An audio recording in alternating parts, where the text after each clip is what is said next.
Welcome, everyone, to Disruptive Conversations.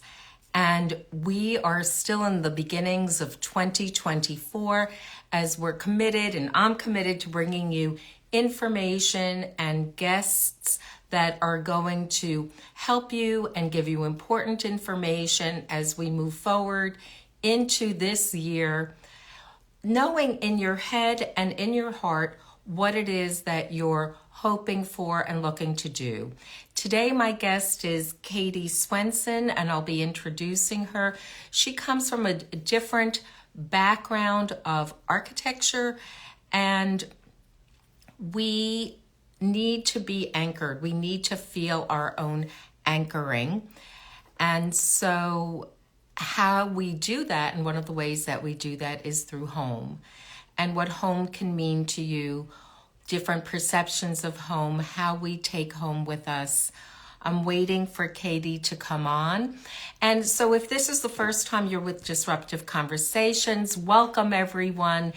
And I'm always dropping important information and videos to really help you on your journey going forward and supporting you in your own positive change.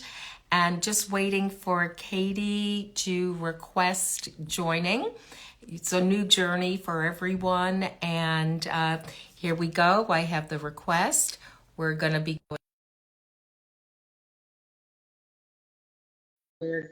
be continuing. So I'm waiting for Katie to come on. If there's someone you know who would benefit by joining, please have them come on. And Katie's buffering. And so here we are. Welcome, Katie. And I'm going to be introducing the show, introducing you, and then we're off and into our conversation together. So welcome to Disruptive Conversations, in which we deep dive into the experiences that women have needed to navigate and conquer in order to achieve the personal and professional success they've experienced up to this point in time, because there's always more to come. I'm Dr. Risa Reiger, clinical psychologist, and I'm an expert in change. And in order to make positive change, there needs to be disruption. We need to disrupt a thought, a feeling, a belief, a behavior in order to create our 10.0 lives. And that's what this conversation and this series of conversations is all about. Really important to note, and this is the great news, is that positive change can happen at any point. You are not too late, and you are never too late. And so moving along with disruption and positive change and what she brings into the world from her background is Katie Swenson. I'll tell you a little bit about her background. And there's so much, I do have to read. I can't remember everything, so I have to read from her bio. Okay, so Katie Swenson is a nationally recognized design reader, researcher, writer, and educator. And she served as senior principal of Mass Design Group since 2020. She was awarded the AIA Award for Excellence in Public Architecture in 2021, and we're going to weave that into what we're talking about.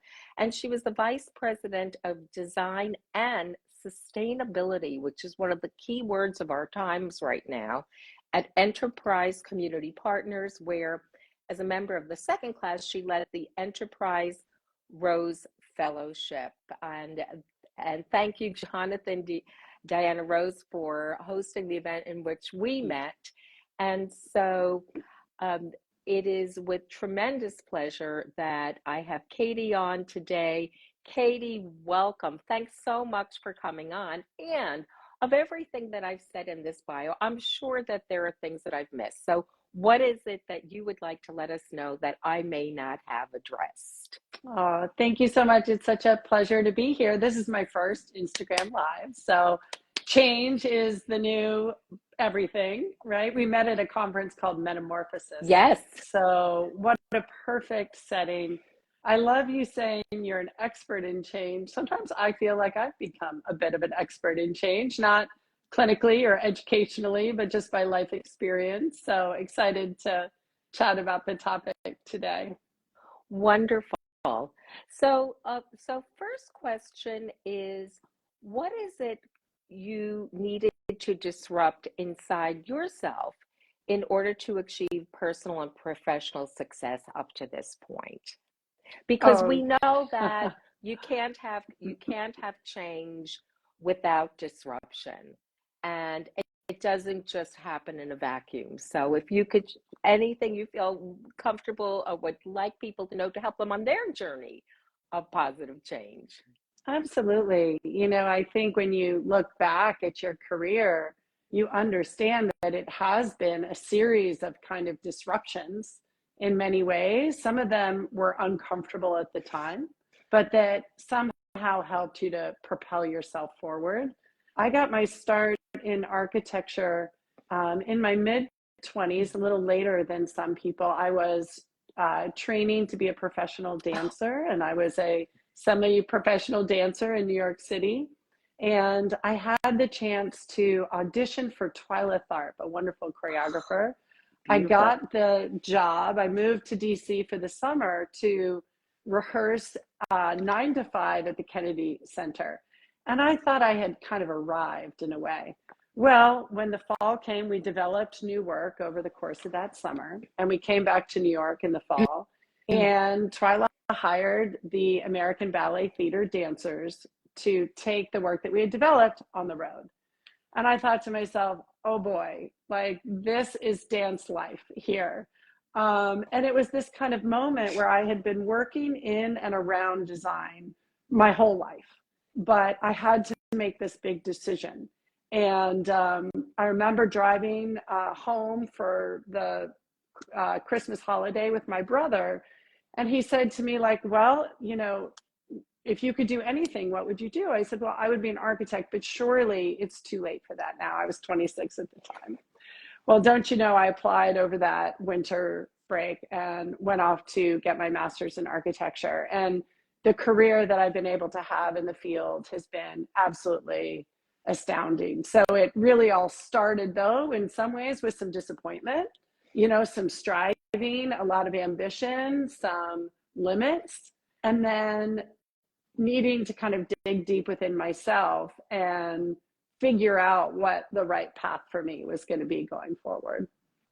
That's really amazing, this kind of shift. And as I'm thinking about it, and we have spontaneous conversation, which is, I think, some of the best ways of really just understanding and experiencing. So I'm thinking about dance as a form of communication. And it's a form of communication that's fleeting, Mm. that once you've done the dance, you can remember it in your mind, but or you can have it videoed and see it again, versus the communication and expression in architecture, which is there, and it's of such a different level of temporary permanence. I think though that the dance that we do as people in our lives through the spaces that we create. Architecture, you could compare to the stage rather than the Yeah. dancer. So if architecture is sort of the setting, then the lives we lead within it are also fleeting and changing and ever changing. And, I don't know that we talk about that enough in architecture. We like to really focus on the kind of details of the building and the aesthetics and the technology and the program and the purpose. And all those things are really important, but ultimately it's a vehicle, it's a stage for the lives, for the conversations, the love, the losses that happen within it. So I think in some ways, perhaps dance and architecture are a little closer than might meet the eye at the first glance. I know, what an interesting way of finding connectedness in this. I mean, it would not be an intuitive space to start. But that's part of, as one goes through disruptions and changes, I think part of the goal coming through them and out of them is to, in some ways, get closer to yourself. So even if, let's say, my dance career was not going to happen in the way that I had hoped originally, or it wasn't kind of coming together in the sort of idea that I had, in many ways, that forced me to dig deep into what was important to me, what were the kind of modes of creativity that I valued, what are the interests in the sort of public realm and commitments to each other that I have. And so I think that that change in some ways actually helped me come closer. So if dance was an iteration, then architecture became a deepening of some of those original values. And I think those are when you feel like the changes and the disruptions, I don't know, those are really meaningful when it turns out that through the change and disruption, you're actually getting closer to yourself instead of somehow further from yourself. Mm, that's really such a beautiful way of thinking, and beyond thinking, really experiencing it. So could you talk to us a little bit more about sustainability and home? Home, when we think of the word home, what gets stirred up in us, what that means on a personal level, and what you want to communicate about that as well. Absolutely. I've dedicated much of my career in architecture to what I like to call homemaking. Now, not homemaking, lowercase, typically a female who works in the household, but homemaking, capital H, next word, capital M. Trying to, in some ways, bring maybe closer together ideas of the domestic space and the space of love and care and the kind of cultivation of our environment with the larger, not academic, but sort of professional space of creating housing policy, creating new buildings, creating those places where people are going to live. And ideally, by knitting those two together, we start to understand that the same things that we want for ourselves, that we want for our families, the kinds of homes that we want ourselves, for our kids, for our parents, for our neighbors, is what we then need to translate into larger commitments through public policy, through finance, through architecture and development. And, right now we have such a crisis of housing on our hands. Yes. And I think it's in part a crisis of empathy. We have to understand that I don't want to live without a home. You don't want to live without a home. I don't want that for you. I don't want that for myself. So knowing that, we have to create the conditions in which a home is something that it may look very different for different people, depending on their preferences and their priorities. It may be temporary. It may be permanent. It may be changing. It can be a million different kinds of ways of articulating what home is. It doesn't have to look the same way. It doesn't have to feel the same way. But some essential component that says that we as humans seek not just shelter, but kind of a space of connection, a space of safety, a space of security, a space of love, and that we need to prioritize that not just for ourselves and our families, but really also for each other. And that's been a large part of my kind of life's work. That's a huge commitment because I think of home, and I think of it as kind of a stake in the ground.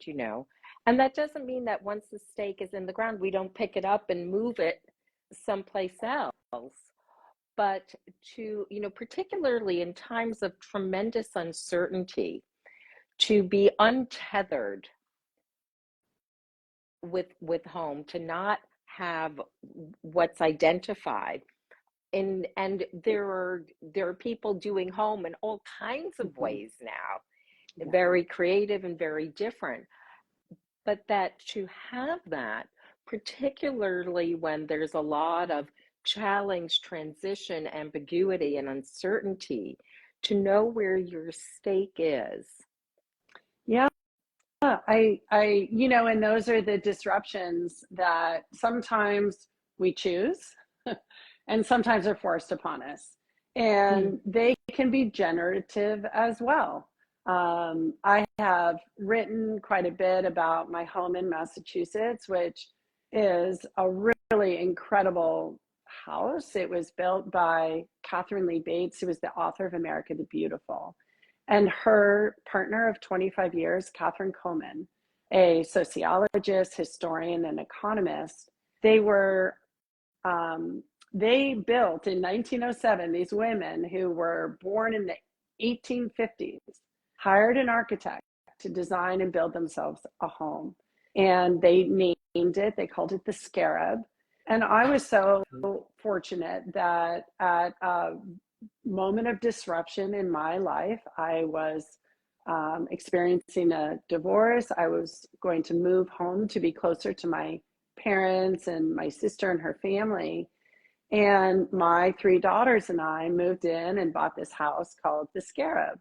And, over the course of the next 15 years, it gave us this incredible grounding, not just physically, but also, I would say, almost spiritually. Understanding that this home that these women had designed very intentionally to kind of live a kind of creative life that they sought. They were a bit unusual in that they were women living together, women professionals living together. They had students come to the house. They worked at home. So it was like live work back in 1907. Anyway, all of these really special qualities also enhanced, I would say, my kind of understanding about what home can do for you. When I later, just fast forwarding through a few disruptions, but I had the chance to really reflect deeply on the power of this house and could understand how the lives that these women had lived in the house kind of still resonated within the home, and how I could learn from their love, from their loss, from their grief over time. So I think these kinds of sense about, home is very, very complex. It means many different things to many different people. For me, it has meant, number one, being able to have an environment that you can engage with and craft, an environment that you can help both craft your identity and craft the space in some way, and try to build the kind of platform for your life that is going to allow you, again, to maybe, I said it earlier, this idea of kind of getting closer to yourself.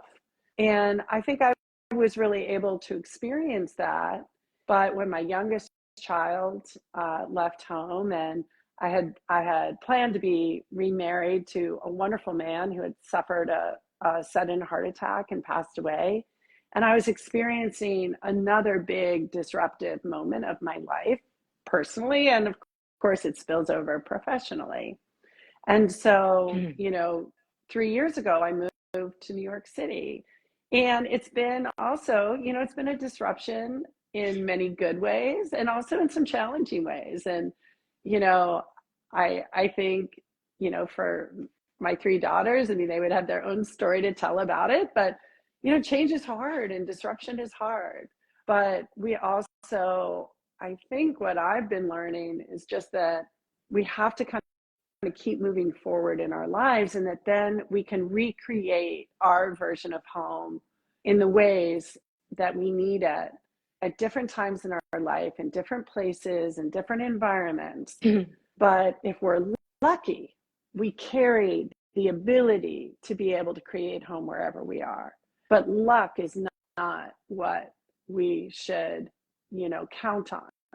We should wish that for ourselves and exercise every ability we have to make that happen for our families. But we also should be able to ensure that that happens for others too. What's important to me has to be important to others. And as someone who has spent a whole career in architecture and community development, community design, sustainability, I believe that we're still too far from the kinds of policies and commitments as a nation that we need to make to be able to, make every person in this country be able to have that kind of sense of home, whatever that might look like or mean for them. That's so important to know where you're going to be. And it's the nature of the brain, and certainly for children, as you're talking about families and your daughters, like my daughters also, who are grown and out of the home now, home saying this very specifically, that it's the nature of kids to want to be able to anticipate, to make sense of their world, to be able to give meaning, to have anticipation as a way of gaining mastery. But when does that end? I mean, Never. I would say, it's absolutely true. And I think that the idea of, meaning making is this critical component. So, I think it's important though to recognize I think we're learning so much grappling with the issue of homelessness. And there are many people who say using the word homeless or calling someone homeless is really a terrible idea, because we have these ideas about home and identity, and home is where the heart is. And so if you don't have a home, some idea that leaves you without those qualities, which is absolutely not true. We all do have a home and we all do carry it with us. But I also think we can all agree that home needs to be safe, that it needs to be sheltered, that it needs to have the kind of functionality for, a healthy, happy, productive life, and that we should be making those kind of commitments. But we do carry those things, within us. Yes. Maybe it's not home is where the heart is, but like heart is where the home is. It could be maybe a different twist on that. I love that heart is where the home is. And that you bring your heart, you bring the relationships with you, the love, the caring. You can make something yours by virtue of who you're with and how you treat one another, and the importance of that, and that everyone, the word home is this almost magical kind of word of what it looks like, what it means, what happens in it, how one feels in it. And also very complicated. Yes. I teach a design studio at Parsons School of Design at the New School here in New York. And we start this studio by identifying sort of what home means to each of us as individuals, with this idea that you shouldn't just like design for others without kind of understanding what your influences, your value system, your biases are. But, I've certainly learned that in a class of 15, home will mean 15 different things. And, Parsons is a very international school. People come from all over.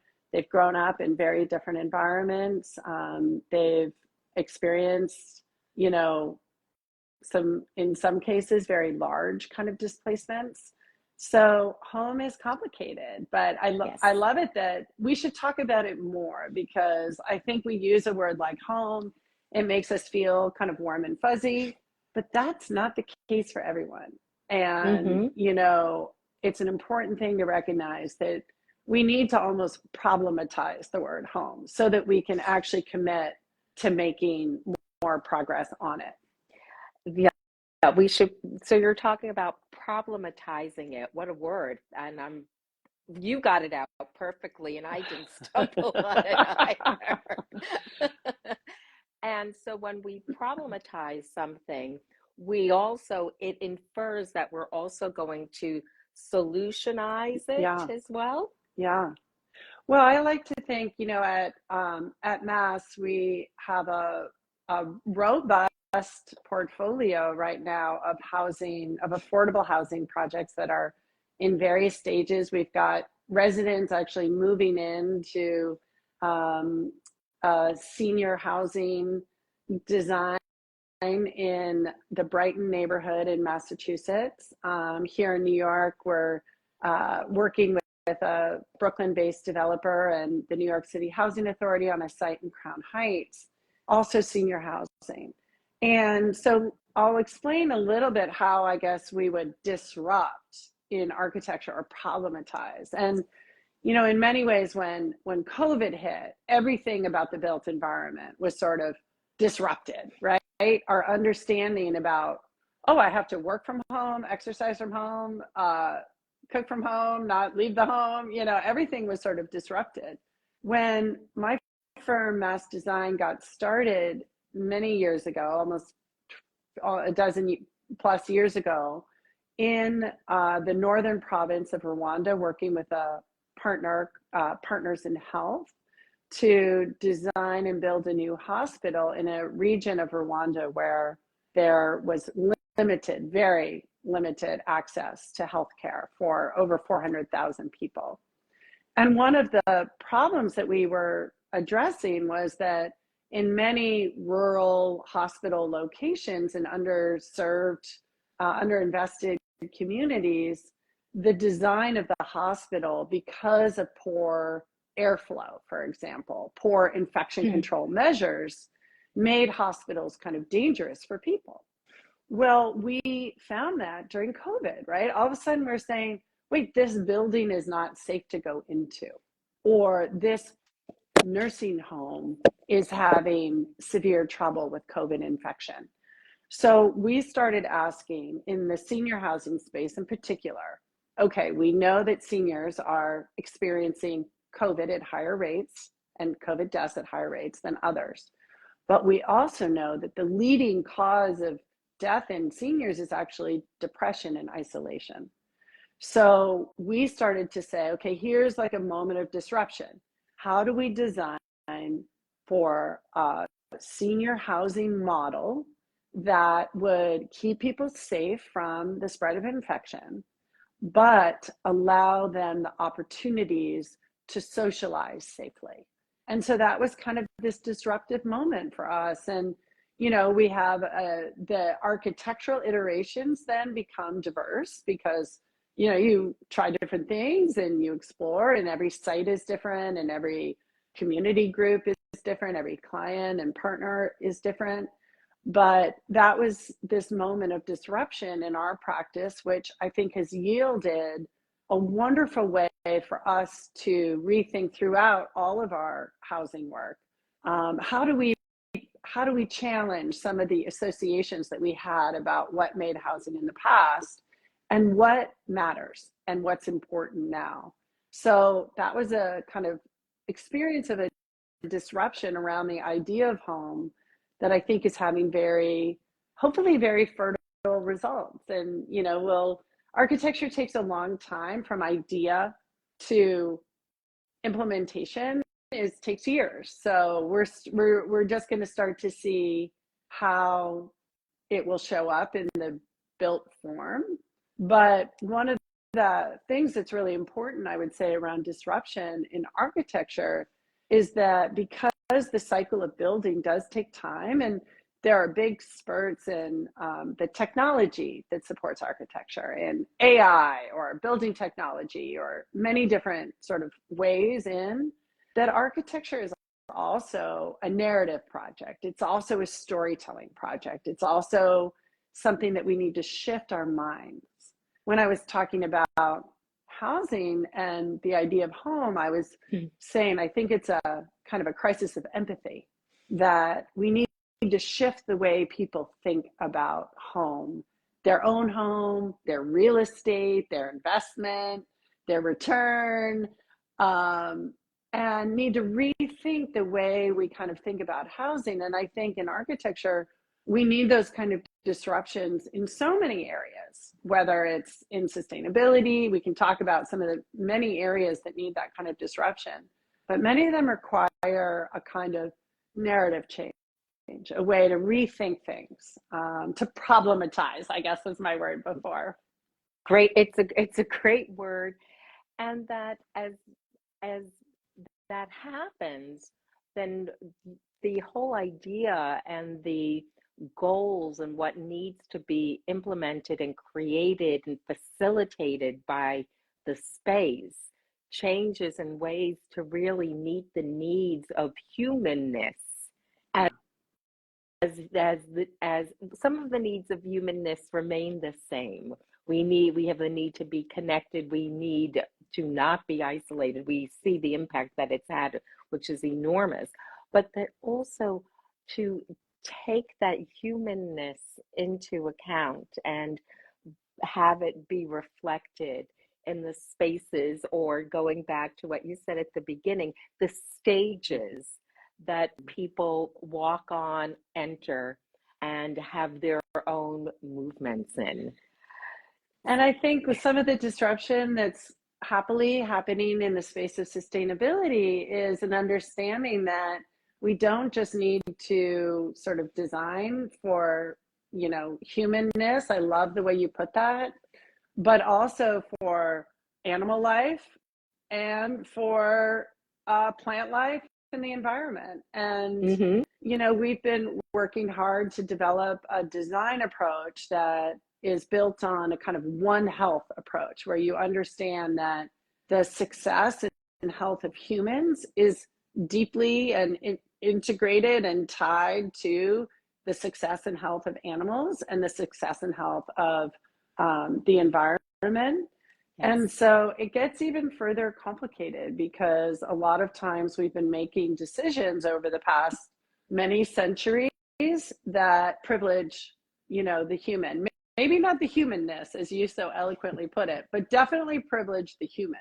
And in doing so, we've wreaked havoc, which, by the way, is going to come back to hurt us as humans too. Mm-hmm. We are interconnected. So I think one of the exciting sort of disruptions, I would say, since I've been involved since, let's say, around 2000, when we were starting to think about energy efficiency, water efficiency. We were looking at kind of developing energy codes that would tighten up envelopes of buildings and conserve energy. And we were measuring our success in green building by those kinds of metrics. And over the many years of my career, I've seen the field kind of go through these iterations where, then it was like, well, what about location and transportation, and how are, it's not just the building or the home itself, but how are people going to live their lives in a way that would be sustainable? Then with all the big weather changes and so much disruption happening in the climate, we started using words like resilience. Okay, well, now we need to sort of understand how we're going to live with the kinds of weather and other things that are happening to us. And at Mass, we just launched what we're calling an Abundant Futures Lab. And so this is sort of our version of a next iteration of sustainability or green building or resilience, seeking abundance for people, for animals, for planet, for ecology, and trying to operate within a kind of growth mindset that understands that we can all live together, and that when we do, it will be better, and bringing positivity into the work, but also a commitment to the kind of integrated nature of our experience. Well, I couldn't have ended, because we need to wrap up. It has been a blink here with you today. My first Instagram Live, I did it. Oh my gosh. Thank you so much for making it so easy and pleasurable. I really enjoyed the conversation. Well, first of all, I want to thank you so much for entrusting me to have you here and to know that we, me and Carly, my assistant, that we were going to help Yes. make this as much home for you as we could, and have this be a space of comfort and of positivity, resilience, and taking it all in. I mean, I couldn't have imagined when we first connected how extraordinary this conversation would be, and how taking the importance of architecture and the mind of the architect in taking in all of these aspects of what it means to be alive, to sustain with, for ourselves, for our animal life, for our planet, for what makes us be able to be in this world in such a thoughtful and beautiful way. So thank you very, very much. And we are going to take our shot. We're going to take a moment to take our shot, put on the cover. Okay. So I don't even know that you need a hair flip. I think you're really Okay. But if you feel it, go for it. Okay, so here we go. And one more. Okay. I'm tilting my head like yours. That's fine. That's fine. It's going to be great.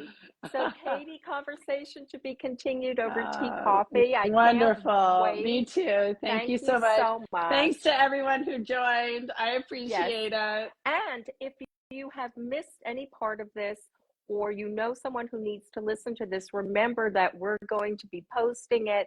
You haven't missed out. You want to come back and listen to more. I know that I do. And so remember, I'll see you next week. And remember that positive change can happen at any point. It's never too late. Thanks so much. Wonderful. See you then. Thank you.